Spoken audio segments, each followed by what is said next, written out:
So, good morning from New Haven, Connecticut. Unfortunately, I was not able to go to Forbidden Door. Just lost $300 plane ticket because I had to go to work. So that sucks. But I am going to be watching it this weekend, and I want to just do my prediction videos. A lot of people are doing this, so I want to do my prediction videos. And the way that I do this is I'll tell you who I think is going to win. I'm going to tell you if I like the match, and I'm also going to tell you who I think should win. So the first match is Team Osprey. I'm gonna call it versus the Death Riders in a lights out match. So I predict Team Osprey is gonna win because obviously you want to send the crowd home happy, and also because Wembley Stadium is next year. That definitely you want to send people happy really because they learned their lesson from Wrestle Dream, where they're not going back to Seattle, the Washington area for a pay-per-view this year. They're going to St. Louis because they upset the crowd really. So sometimes you have to be like, okay, you know what? We have like 17,000 people going to this show. We have to make sure that they go home happy. So see Will Ospreay win. So I think that's what it is. I also will say that this needs to be the end of the Death Riders. And I also will say that the next thing is that I wish this was Blood and Guts because I think honestly, if you want to have this stipulation, this type of match, really, this should have been Blood and Guts because Blood and Guts is more appropriate for a pay-per-view. Now a lot of people know what a lights out match is, but what it really is that they have a steel cage. Whatever happens in it, and there's no like referee or stoppage.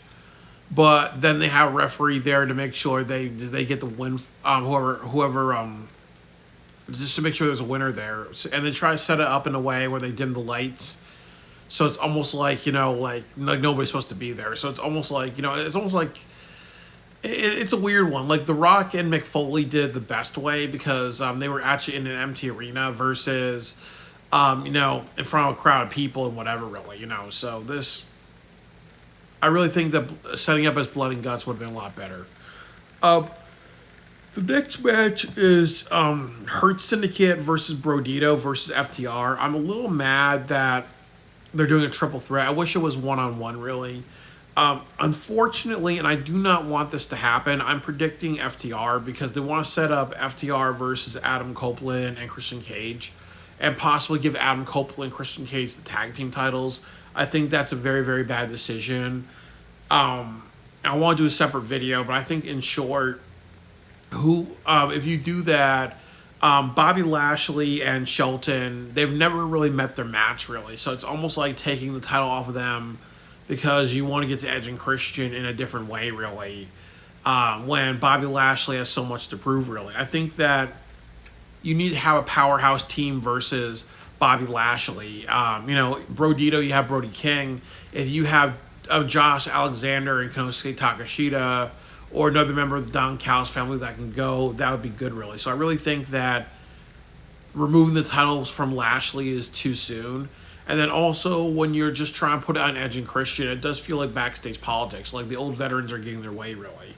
But I think that that's what they want to go in because they want to make the crowd happy by having Edge and Christian hold it.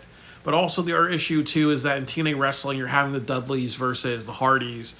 So this is just a little too... there's like too much on repeat, really. This like the nostalgia stuff is a little too much, really. So I think they're going to do FTR, even though I would like to see Brodito win. You could do more interesting directions, or have the Hurt Syndicate retain. The next match is the Unified Championship, Kazuchika Okada versus Swerve Strickland. I'm actually going to pick Kazuchika Okada, because it's been reported that Swerve Strickland wants to take some time off. And I think that they need to do Okada versus Takeshita. Like almost like who gets like Don Callis' praise. They have a rivalry among themselves. I think that's the best story to tell, really, especially since Okada was the IWGP champion and Takeshi's going there. Okada can try to maybe like be hard on him to get him ready for that spot, really. Or you can do something where Takeshita learns over time, Okada's trying to take my spot, then he gets out of the Don Callis family, and then he has another group of friends to help him out, really, So I think they can get to that. But I think like because Swerve is planning on taking a leave of absence, he's not going to win. I'm very excited for this match. This is one of the matches I want to see because nobody really thought of this combination, Swerve and Okada really. So I'm happy that they're doing this. It's going to be a really great match. They both have really good cardio and good endurance, so it's going to last a long while. So I really think this is going to be a really great match. The next match is Toni Storm versus Athena. I'm going to play it risky here, and I'm going to bet Athena. And I'm going to say two things: that she should win, and I should do a video on it. But the problem is that Toni Storm, if she wins, it's almost like who's going to beat Toni Storm? There's really nobody on the roster that you have outside of Willow Nightingale that people would want to see. But then it's babyface versus babyface. The other problem is that Athena is like almost like the last option you can do with Toni Storm, because the problem is Athena is like a 1,000-day champion, so it's almost like if Mercedes, who's holding like 7 belts, can't beat her, and now Athena, who's holding a title for close to 1,000 days, they will make her go over the 1,000-day reign. Who's gonna beat Toni Storm? It can't be Alex Windsor because it's gonna look like nepotism. Like, you really don't have anybody else really. So that's the element. Then I've also said about the Casino Gauntlet cash-in. You need people to actually win that. You can't do something where where people hold it and they don't get it really. So I think that would be a good way of saying, okay, we fucked it up when Christian had it. We can set it right really. I think it's gonna be a really hell of a match, really, stuff like that. I think it's gonna be great. Toni Storm, Athena have great chemistry. Athena's a great heel. How is super sexy Billy Starks gonna be incorporated in that? And like by the other day, Lord have mercy when she had that flapper outfit. If she was my girlfriend, I would treat her like a fucking goddess. I would kiss her feet and kiss like the feet that kiss wherever she walks on. Like, my God, she looked like a fucking goddess in that outfit. Billy Starks. Sold my soul to the devil to have her as a girlfriend and a waifu.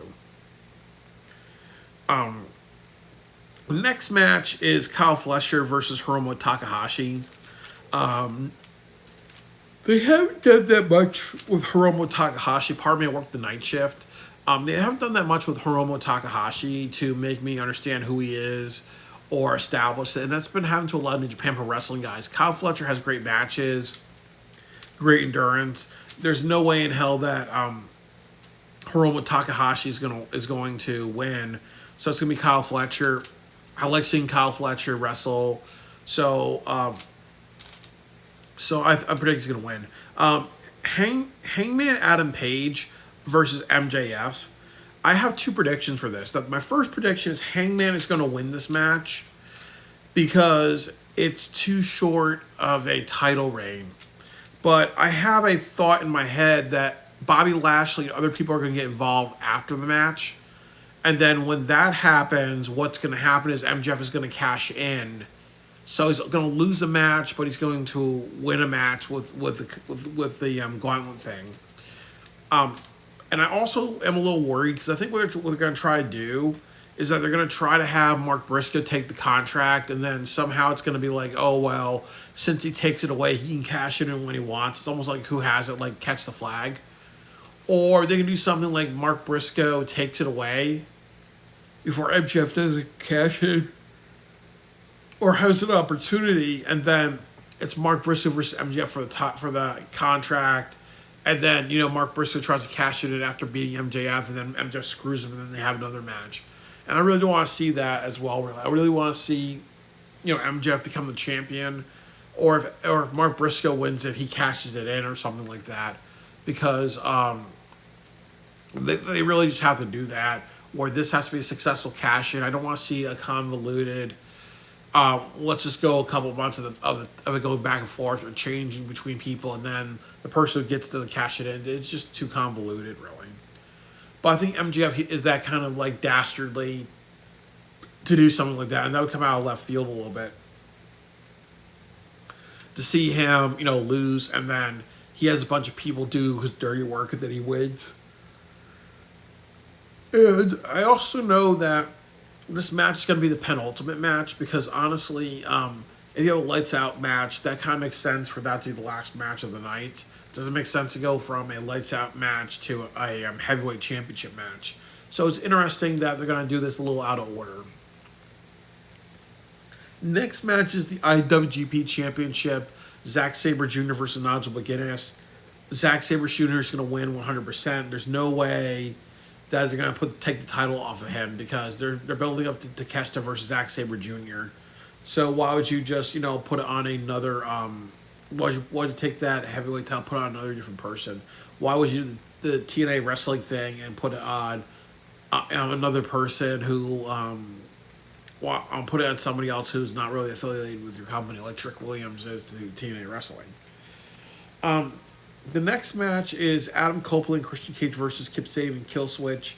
That's my last match that I have on this list. Overall, and what I'll say is that Kip Sabian, Adam Copeland and Christian Cage are going to win. Obviously, no shit Sherlock, because they're trying to build momentum to All Out. And I don't think that's a good choice. I think you tell a better story by having, Luchasaurus actually get the pinfall and there's some doubt or whatever between them. I think that tells a more interesting story. And then you can't just bring Luchasaurus back and just have him lose, but they'll do that because they have the discrimination. If you're a big man in AEW and your name's not Samoa Joe, you usually don't get pushed that well. So that's not a good usage of Luchasaurus, really. So I do hope that that actually Luchasaurus gets the pinfall, but I would think that's wishful thinking. You're going to see Christian or Edge do that. But overall, it's a really good card. I think that, as I said, they really rushed to a lot of things. It doesn't feel that Forbidden Door. There's a lot more matches with AEW people, but I do think that even though they rushed some of the storytelling, you still know what's going on and what they're trying to do and what direction they're trying to go in. So ultimately, this is going to be a really great show, a lot of great action. I actually even call it all in too, really. So I'm a little concerned as well, really, about what they're going to do for All Out, really, by having all these great matches, because they need to kind of keep the momentum high and everything like that, really. So, those are my predictions, and we'll see what happens this weekend.